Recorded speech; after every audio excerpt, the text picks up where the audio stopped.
Let's take a look at the other wireframes. I'm going to go back to the resource pack, and inside of the wireframes folder, I'll open up blog post page. So this is when a user goes to an individual blog post associated with the site. So for example, this is 10 ways to make a geek feel like a complete nerd. The layout of the content is fairly straightforward, except for this floated image here on the right. But where we're going to spend a lot of time is in this sidebar region here, where we have a set of blocks. I'm going to scroll down so you can see that we have several here. We have an About the Author block.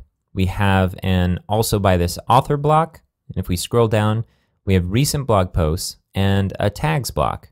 We also have the default search block here that comes with Drupal, but we're going to explore a couple different ways to position this.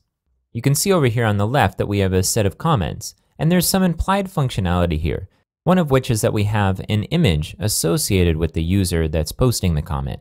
If we scroll down, there's a form here to add a new comment to this page.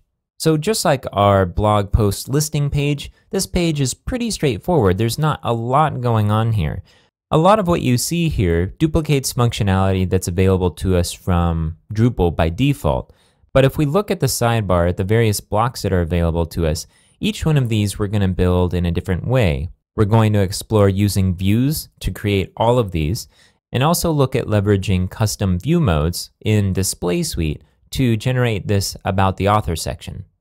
Okay, let's look at the final wireframe, which has to do with the reviews on the site. I'm going to click on Review Page inside of our wireframes folder here.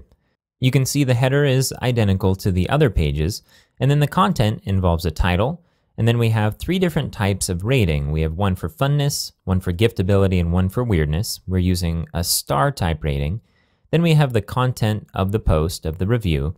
And then in the sidebar, we have information about the product that includes an image and some text. This is the page that we're going to start out with because it's got stars and it's fun to play with stars. It's also going to help us explore building relationships between different types of content. And we'll get a chance to talk about, in context, why it makes sense to sometimes split content between different content types, and when it might make sense to bundle various data about a particular object into one content type. For this page, we're going to use a combination of Display Suite in order to present this.